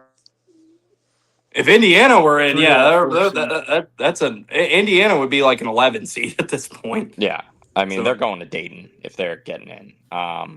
But yeah, I just like in terms of generalities, that's kind of like I would like happily pick against them if they made an NCAA tournament in any capacity. So yeah, I feel duped by Indiana. That was my biggest takeaway from that game. Kentucky was playing horribly. They were trending down. That was a great opportunity for Indiana to get what should have been a big road win for them, and they could not, and they looked bad just trying to do it. So yeah, the offensive output in the second half of that game was horrible. Good on Kentucky. They obviously needed that win much more than Indiana did. So we'll see if that has that effect. I would still say no right now because the shooting is still not good enough for Kentucky. That I don't know if, like, I just don't see their path to being that much better. Low being back helps, but again, like, the shooting is just not good enough. Next game to talk about. This was the Melvin Council Jr. show. Oh my in God. Raleigh, North Carolina. Kansas gets a overtime win by 1 over NC State. Talk about disappointing teams. NC State is probably right up there with Kentucky as one of the most disappointing teams in the country. NC State has yet to get a Power 5 conference win yet this year. And yeah, this was one I thought NC State was going to get. Like, they needed this one bad, and they played Kansas tit for tat, but it wasn't enough. And Kansas able to steal one here. Darian Williams missed a game winner or a potential game winner in overtime, and Kansas gets the win here. And biggest takeaway from this game is Melvin Counsell Jr., who's not has never been known as like a great shooter. It's never been like how he makes his money. He turned into Steph Curry. Yeah, could not miss yesterday. Puts up 36 points, makes 9 3-pointers. Just what a performance by him. Huge win for Kansas. And obviously, like the other big story coming out of this game is Darren Peterson re-aggravating his injury. So seems like we're probably not going to see him until Big 12 play now, I imagine, because they got a couple bye games coming up and are loading up for Big 12 play now. So I imagine we won't see Darren Peterson until then, but hate to see him continue to struggle with injuries. And he looked really good in this game yesterday until he went out. But big win for Kansas here. And that's one NC State needed bad, and they were not able to get done. And NC State's going to have to really go on a run in ACC play here if they want to be a tournament team, because they do not have any good non-con wins or any sort of non-con resume to fall back on. And this is one that really would have helped with that. And they were not able to get the job done. So, what do you guys think about this one? I did not know that Darren Peterson re-aggravated his injury, but I was going to say, we're starting to see Kansas come together as a team now that they have Darren Peterson back. And having Melvin Counsell go off like he did. I know they've had their struggles early, but if Darren Peterson's out, I mean, it's not going to hurt them if they're playing bye games, but if that continues to be a lingering issue, that's going to hurt them in Big 12 play because they've kind of struggled without him. And then NC State, I mean, they just didn't hit the shots they needed to down the stretch. They are still trying to figure it out with Will Wade, still trying to come together as a team. That's kind of what you see. Like it's been the story of the last few seasons in college basketball. If you have a team completely built of transfer portal guys, it's a 50-50 shot whether you're going to get a great team or a team that's just kind of going to struggle playing together. Especially early in the season. And I think that's kind of the story here. Yeah, I think it's important to note Will Wade is still in year one. He's barely into his time at NC State. So, it's testament to him that the expectations were as high as what they were for NC State coming in because, as you kind of said there, that kind of goes either way. You don't really know exactly what you're getting from your portal class there, but I do think it's fair to say expectations are higher. That's a huge Kansas win, all things considered. I think going in, we talked about before that game, it was kind of like, man, this is a game that NC State really needs. They're going to get Kansas are going to get their best shot. Credit to them. That Melvin Counsell game is not something for those who have followed Melvin Counsell's college career. That game was kind of out of nowhere in some ways. And he, took a ton of shots and made them, and NC State was fine with him taking those shots. So, that's if they get half of that from Melvin Counsell, I think Kansas will be exponentially better than what I thought they were going to be going in. And the Darren Peterson stuff's going to be interesting. I don't know if you guys saw Jalen Rose is campaigning for Darren Peterson to sit out the rest of the season.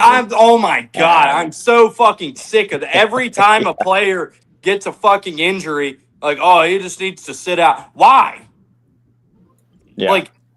He's got a fucking nagging hamstring injury in December. Like, that is not going to hurt his draft stock in June. What are we Yeah. talking about? I'm so sick of that shit. Like, Yeah, so that was Jalen Rose was pretty public about why he thought that he should be sitting the rest of the season. I hope that's not what ends up happening. I don't think that's something that is actually going to be the case. And I don't think that's something that um, I've heard, at least. yeah, Jalen should Yaxel Lendeberg sit too? Like, I don't want to hurt his draft stock. He could get hurt. Why is he even playing? Like, Yeah, just it's kind of like when Kawhi had the quad injury. Um, he was like kind of holding out slash not playing for the Spurs, and then obviously, you know, they ended up trading him because he just kind of sat out. Is it like I don't see, as you said, this is not something that I don't see anyone in the Charlotte Hornets are not going to be like, I don't know, we're going to have to go with this like Lithuanian guy over Darren Peterson. He's got that hamstring that he hasn't right? Like, this played. isn't Like, some like what are we talking about? Like, yeah. So I don't see that being an issue. And I mean, and right now, like Darren Peterson's not going to be the first pick in the draft. Like, I don't think that is where he's slotted to go currently. no, he'll be a top 3 pick. Like, that's always been what he was projected to be. And like, yeah, and and if he is going to be the number 1 pick, you know what he's going to have to do to do that? Play. Yeah. Like, And I just don't see that as being a strategy that really suits him or that's going to help his case. I remember when Ben Simmons was at LSU and he basically just decided, I'm done. Like, he yeah. quit the team essentially, like in February that year, because they weren't going to make the NCAA tournament, and he was just kind of like, well, what's the point?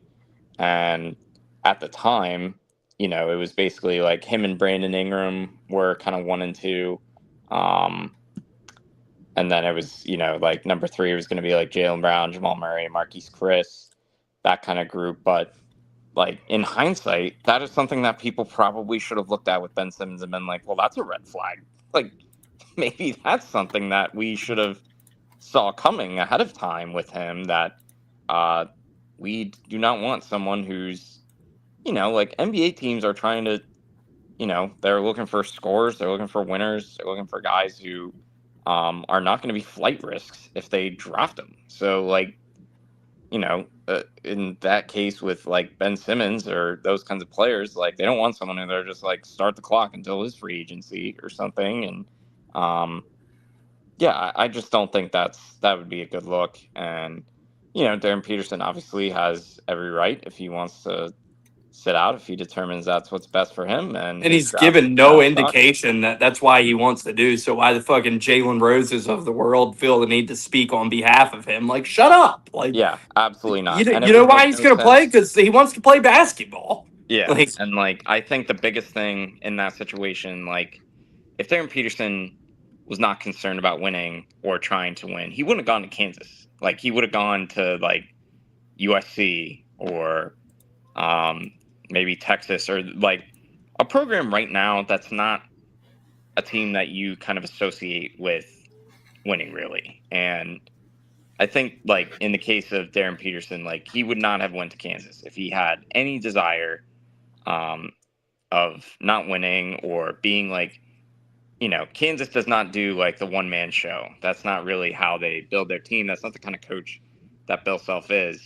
So he obviously didn't choose the college in mind with like, the team will begin and end with like you and your abilities. Like, so, he didn't go to like put on like a 1-year infomercial for his draft stock. So yeah, I think he wants to win. I think he's concerned with winning. I don't know if he was ready to come back yet, and he still came back anyway. And he seems to, like enjoy playing for that team. And yeah, I think that's totally like, I don't know where that comes from. I don't know why Darren Peterson of all the players over the years, like I haven't heard Jalen Rose in particular. Like I didn't hear anyone last year being like, "Yeah, Cooper Flag's gotta shut it down here," or like we gotta draw the line here, or I anything. mean, Ace Bailey and Dylan Harper, like Sure, or that like team was when, terrible, and they still played till the end.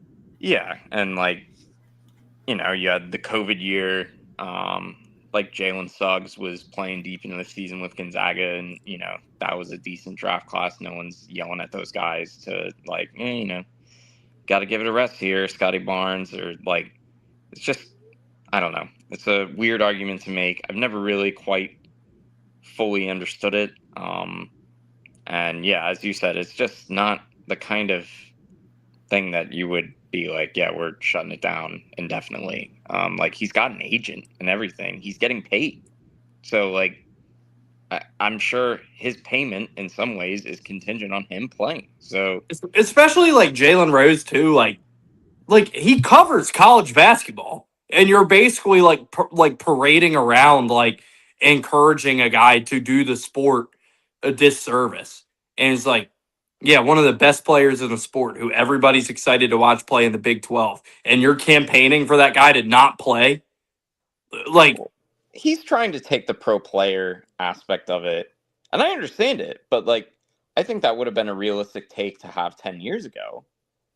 But like now he's getting paid. He's probably getting paid like somewhere between $3 to $5 million to play at Kansas. Like he's getting paid. So like I'm sure he has an insurance policy or something. So the risks are not the same as like what they were in the 90s or something, where you have guys, or in the 2000s, 2010s, where we saw the same thing with Kyrie Irving, and like he's still he came back. Yeah. And like, he only played 11 games and he was still the number one pick in the draft. So yeah, I don't really understand it, just because like the guys are getting paid. They're getting paid right now. And the guardrails are in place for those players to be compensated regardless. So yeah, I think it's just kind of one of those, like, Jalen Rose has always kind of been in that an idiot.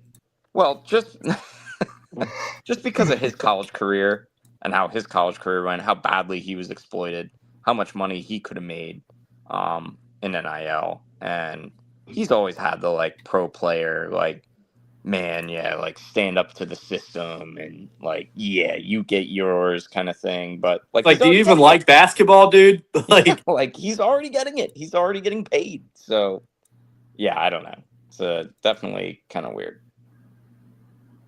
All right, we got I guess the last game like that we can break down individually, and then I'll just kind of like rapid fire through a few unless like I'm missing any. But the late night one, late night one that why am I blanking? Gonzaga, UCLA. Gonzaga, yeah. No, on UCLA's coach. I'm embarrassed. Mick Cronin. Mick Cronin. I don't know why I was blanking on Mick Cronin's name, but his comments the other night, he's like, "My dad's gonna have to stay up past his bedtime to watch this." like what, dude? Like he was like He was complaining about the tip-off time on the East Coast. It's like, dude, you're a West Coast team. Like, what are you complaining about? Like. But if Mick will find something about scheduling to complain about. And now it's like, well, you are at UCLA in the Big Ten now. And like, you knew what that was going to encompass. So yeah, probably go take another job if you don't like ridiculous scheduling, because that's what you're up against here. Nevertheless, that game happened last night. UCLA hung around.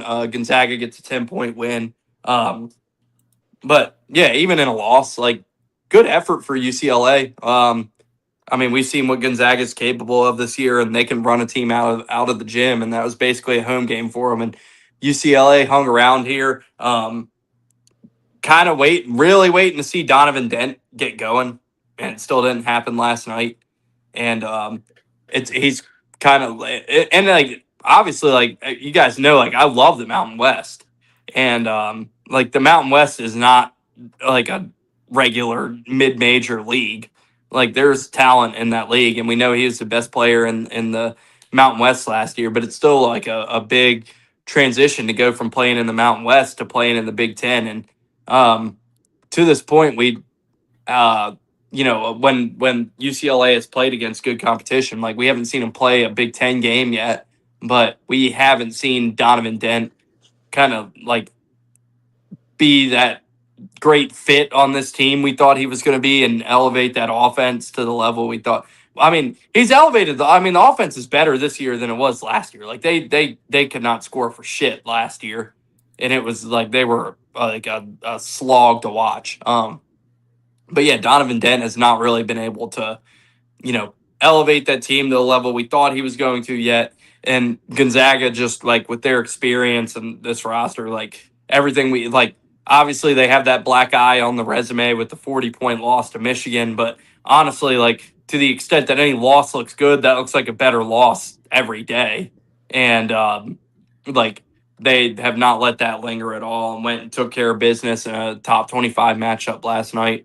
So good win for the Zags. They continue to roll.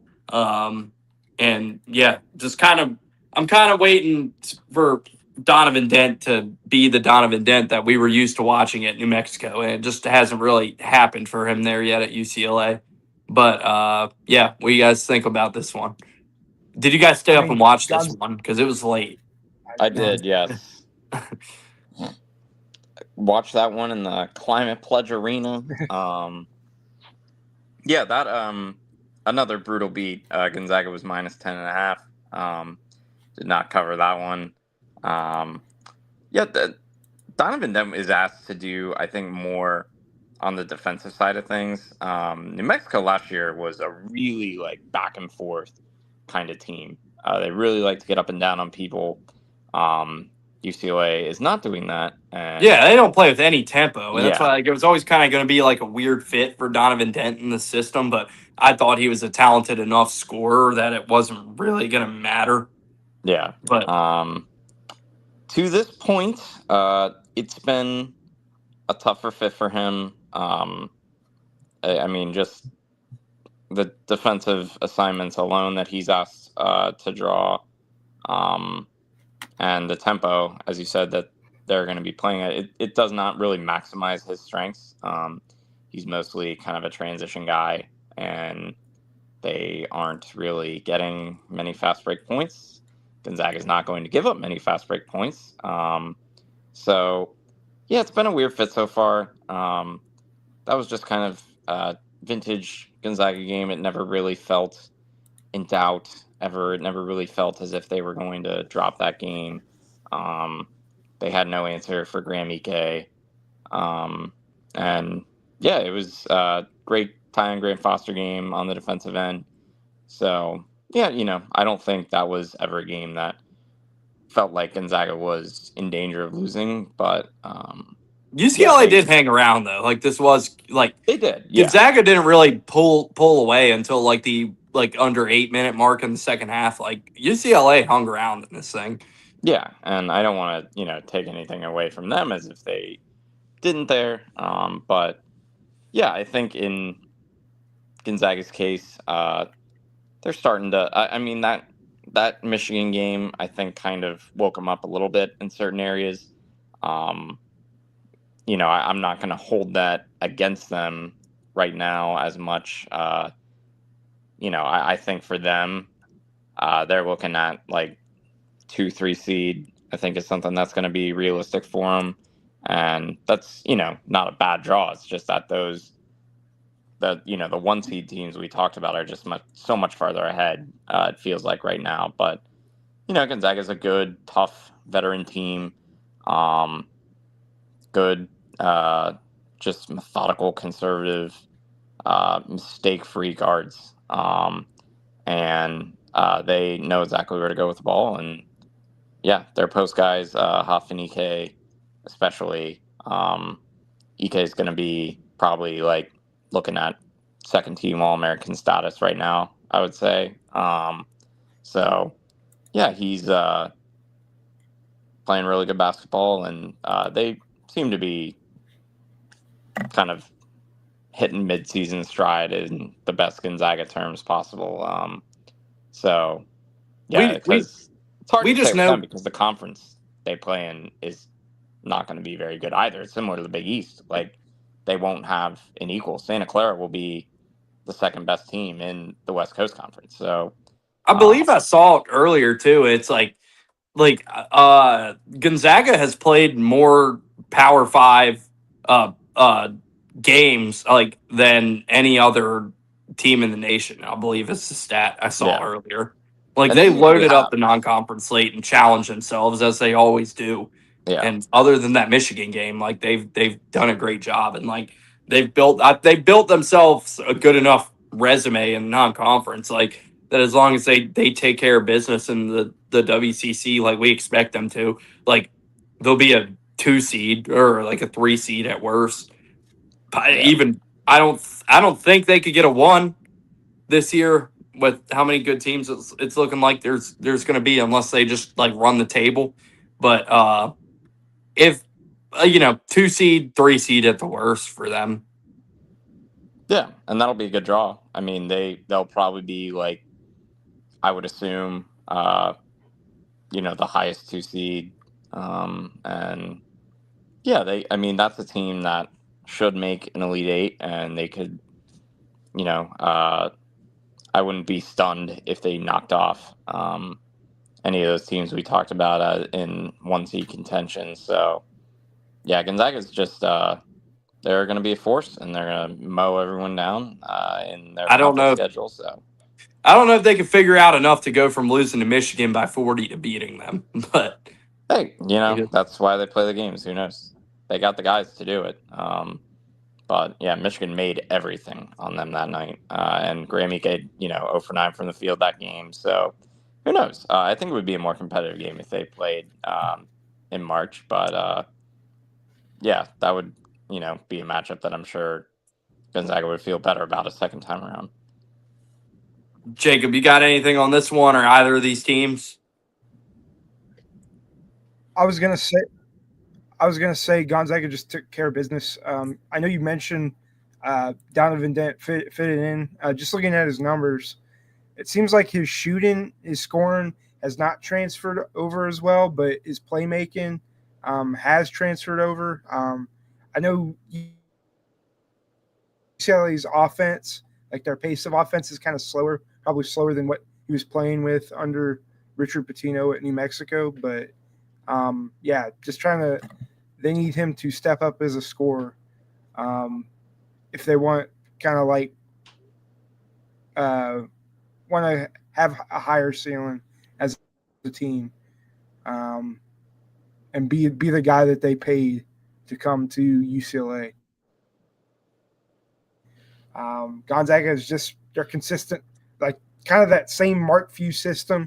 One of those type of teams. They play smart basketball, like Matt mentioned. And yeah, I'd say that's kind of the story of the game.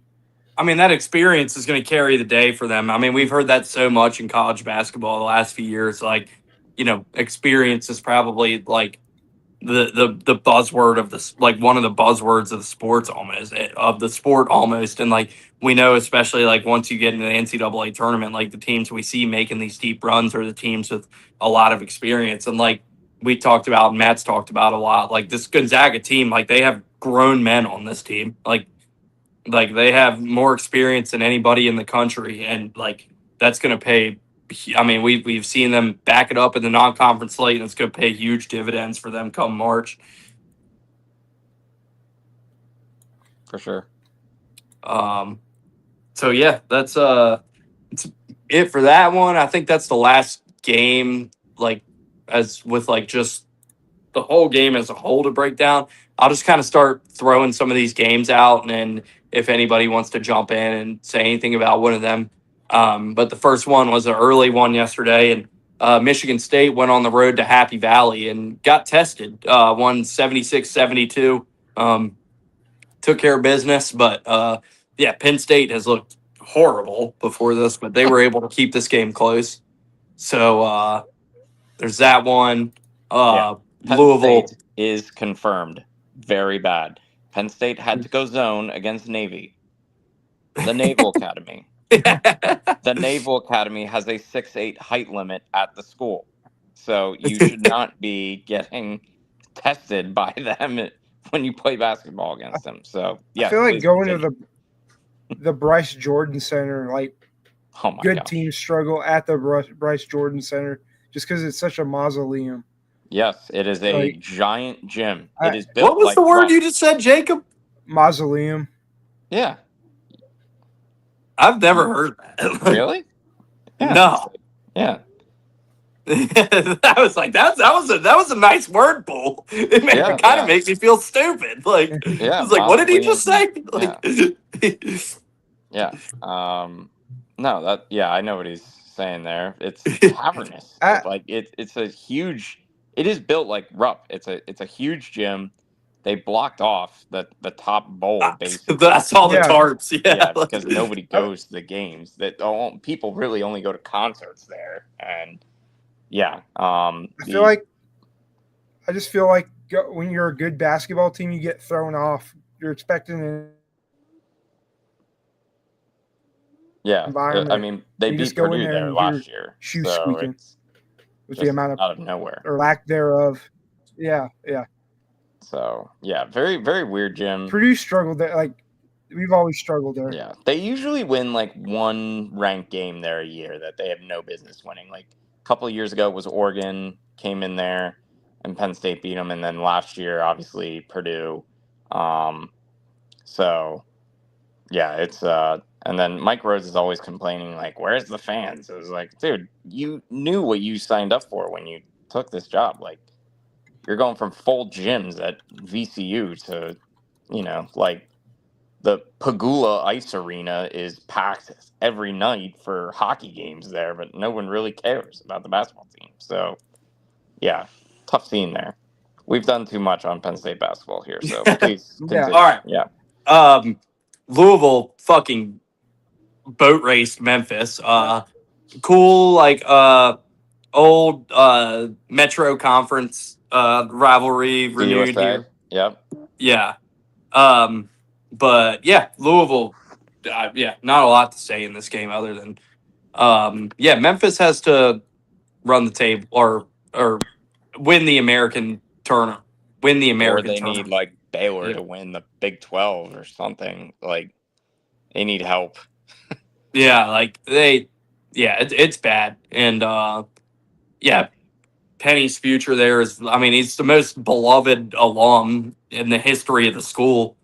And it's going to be a tough decision for them to make there because obviously, like that's not going to be an easy decision. Like if it gets there and like nobody, like everybody there wants it to work for Penny. Us as fans want it to work for Penny. Like you gotta love those stories. It's cool. Like I love Penny, and it sucks to see what's happened there. And I mean, they're not like, I mean, Tulsa is legitimately good. Like it's not just gonna be the regular like cakewalk through the American that they have. Like I mean, I think Tulsa's like 73rd at 74th at KenPom right now or something. Like they're the highest rated team in the American right now. So if you're going off that, like they would be the favorite to win the American in the regular. But that doesn't even matter at this point for Memphis. Like they're not like they like the non-conference is bad. Like they're not going to make that up in the American. So they got to go win the American tournament or they're not going dancing. And Penny's going to have it's going to get the seat's going to be flaming there. Anything to add on this one? This is a fucking dog walking. No. Not much. I didn't think so. I just wanted to mention because I did watch this one for a little bit. I had it on the quad box. South Carolina Upstate gave North Carolina a game. UNC ends up winning by 18, but Upstate hung in there with them and kept this thing within single digits for a good part of the second half. Don't know if either of you guys tuned into this one. Had anything or had anything to add on it. I just kind of had it in the quad box there. I was looking for like a fourth game to throw in there, and I was like, oh, this is kind of close. So yeah, there's that one. Central Arkansas played Vandy closer than you would have expected. Vandy gets an 11-point win there. Those games are going to happen. It's fine. Like, it was never in doubt or anything, but closer than you would have expected. Same with George Washington and Florida. My George God, Washington. Florida. Minus 14.5. Can you not cover that against George Washington? What are we doing? No, they did not. They won by 10. Xavier and Leaf finally had a Ridiculous. good game. Yeah. The tweet earlier, the hibachi place. Oh, Yeah. Yeah, that was funny. Yeah. Let me not mention any more of that. But that's as soon as he said Xavier and Lee, I couldn't stop thinking about that. Auburn beat Chattanooga by 14 yesterday. Good mid-major team, and Chattanooga kept this thing close for a while. yeah, I saw it Auburn's was kind of under 10. Yeah, Close kind to of the same end as of the those game, other yeah. games I mentioned, like close at points in the second half and end up pulling away down the stretch. Kind of like same as that George Washington, Florida, and upstate North Carolina. Like, team fights, keep it close for a little bit, get it done down the stretch. So, yeah, I'm still pissed that we couldn't get a better opponent for Hoops Giving than Chattanooga. Because I would have liked to go to that, but unfortunately, I was not driving all the way to Atlanta to watch us play Chattanooga. Yeah. Let's see. UMass beat Florida State. Yeah, I was going to mention that one. Absolute throttling. Rough start. We haven't even mentioned, by the way, the barn burner yet with Butler and Providence. Yeah. What a game. That was Wild potential game of the year. Potential. Yeah. Like, It's one of the it's got Probably it'll won't be up be, there. but Yeah. yeah. I mean, like, obviously there will be games with like bigger opponents that you remember more, but like this was the fucking awesome game. Like, I watched this whole game. Like, I had it, like I said, I had the quad box up. Like, I watched this entire game. Like, it was great. Like, nobody was missing anything in this one. I think Butler might be back to being an NCAA tournament team. It's been a few years since we've been able to say that. We're gonna watch them play Saturday. Yeah, I know. We'll get to find out. That'll be a fun game, actually. But yeah, I'm looking for. I'm glad that's like the first game, and we get like an appetizer before it. Dude, I'm excited. It's gonna be a fun trip. Yeah. Like, let's see. Any of these other games worth mentioning? Southern Miss gave Ole Miss a close call, 71-67, the final there for Ole Miss. You alluded to Creighton, Kansas State earlier. It's not even like Creighton's bad. They were getting smoked, and they actually came back and made a game out of this. But Kansas State was kicking their ass in the first half. You mentioned Georgetown earlier. St. Peter's took them to overtime yesterday. Oh, Yeah. I missed that. Okay. Yeah. I mentioned to you guys yesterday, Mercer was up on Clemson at halftime. Clemson ends up winning that one. But you had a lot. It seems like you had a lot of those games yesterday of like mid-majors keeping it close with some power conference teams. So that was one of them. Seeing if there's any. Oh, Hofstra. Shout out to Hofstra taking down Pitt and Syracuse this week. On the road, Pitt, get a win. Go to the Carrier Dome, get a win. Shout out to Hofstra. Yeah, impressive stuff from them. Speedy Claxton's had some really good teams there, but they haven't been able to break through in that conference tournament. So who knows? Maybe this will be the year for him to do it. I think I want to shout out a couple teams. Utah State looking like the favorite in the Mountain West right now.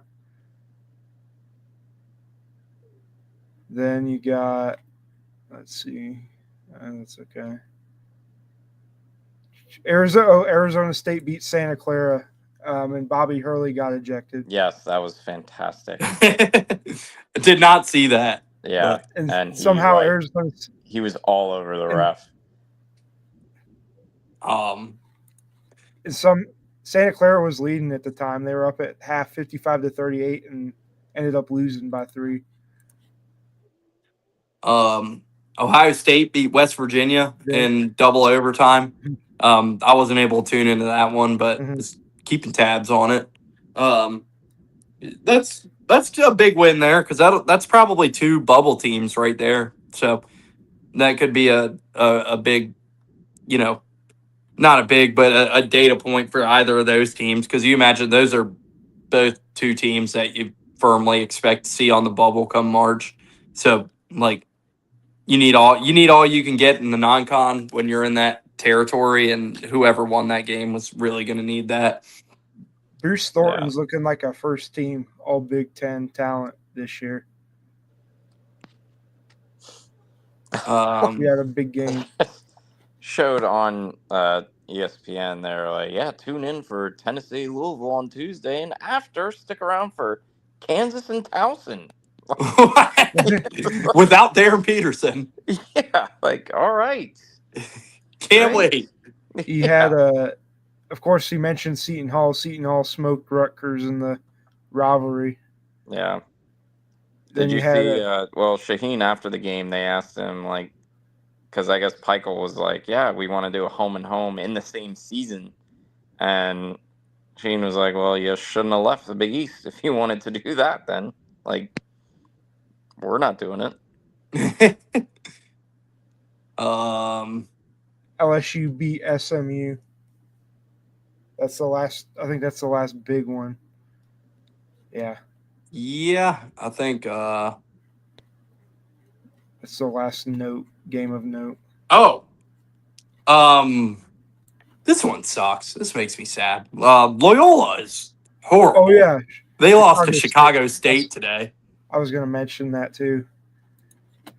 I know today also Miles points.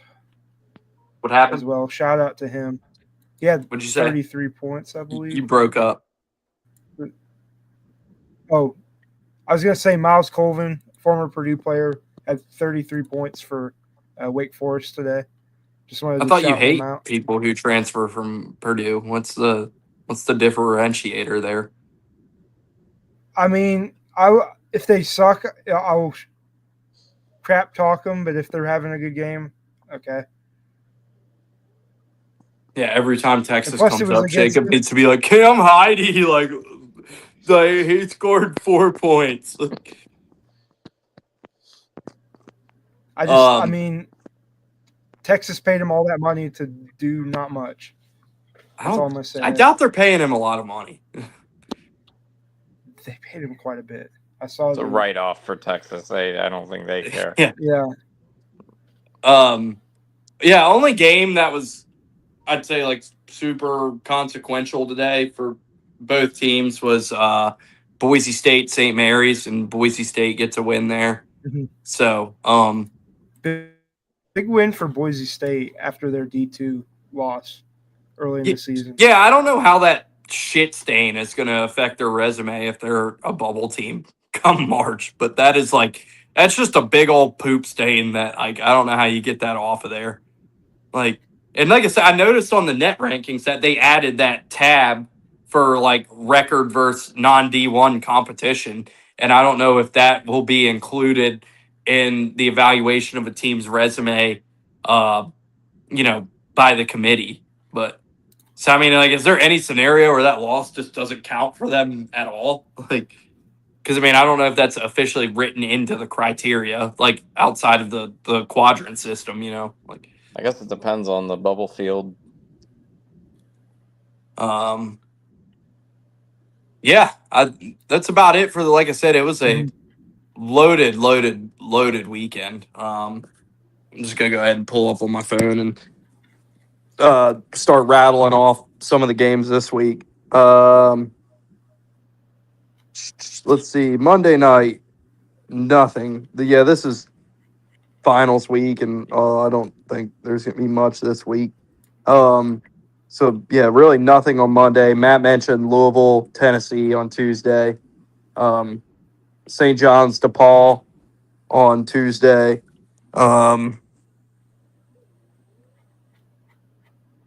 Let's see, Tuesday. I'm just scrolling. Butler plays UConn on Tuesday. There's a couple decent games on Tuesday. Wednesday, let's see. We got Creighton Xavier on Wednesday. That's okay. Vanderbilt goes to Memphis on Wednesday, so Memphis will have another chance to get something worthwhile to show for in the non-con. But I don't know, the way Vandy's been playing, that's going to be tough. A lot of crap here. A lot of crap. Sorry, I'm just scrolling through and naming them off. If it's worth mentioning, Arizona State plays UCLA Wednesday night. Thursday. Don't imagine much on Thursday.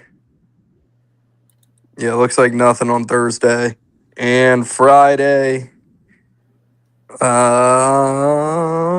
Seton Hall, Providence. Okay, that's a decent Big East matchup there. Nova, Wisconsin. Yeah. Yeah. Yeah, that seems like about it. A lot of smaller conferences starting their conference play this week. Yeah, and the Big East starting theirs as well. So yeah, other than that, I think we about covered it. Anything from the weekend or coming up this week that I failed to mention that you guys wanted to bring up, or you think we covered our tracks here? I think we're good. All right. There's one game I wanted to mention. Oh, go ahead.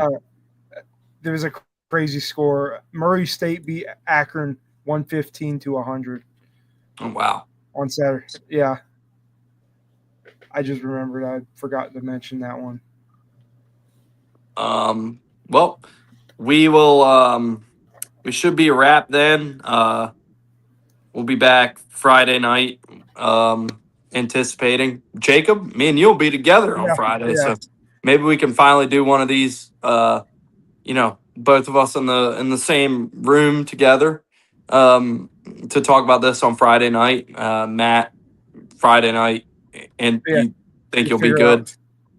We'll see. Yeah, you going out boozing this Friday night again? We'll see. Yeah. Yeah, old booze bag down here was derelict on Friday and left me and Jacob to hold it down. That's you guys seem to cover Nebraska adequately, so that's good. Yeah. Well, it wasn't a ton to talk about from last week. So, yeah, Nebraska was a big story. Yeah. So that'll be fun. Hopefully me and Jacob can get together Friday night and do a in-person show for once, and we'll get Matt on here too. And then, Saturday, that'll be the main event. We get the One Shining Recap Bowl, the rematch from last year with Auburn and Purdue. So, I'm gonna say some prayers for that one. That's all I gotta say. I'm not going into it with a ton of confidence. I'm like, just don't get embarrassed, please. But yeah, we'll see. But yeah, until then, Friday night we'll be back. But it's late. Thanks everybody for tuning in and staying up late with us. Make sure you go to Sectator Media, YouTube, subscribe, give the stream a like if you're on there now. On Twitter, follow at Sectator Media where you're watching this right now. Also, go follow One Shining Recap. And yeah, if you're watching, you're listening, going back and watching this, like what you see, tune in. It's going to get even better with conference play coming up. It's a big slate we had to recap in this one, and it's only going to get better from here on out because I think, I don't know, next couple of weeks will be pretty sleepy for the most part. But, come January, we're going to be in it. We're going to have a lot of great games to talk about. So we're looking forward to it. But thanks, everybody, for tuning in. And until Friday, we'll see you.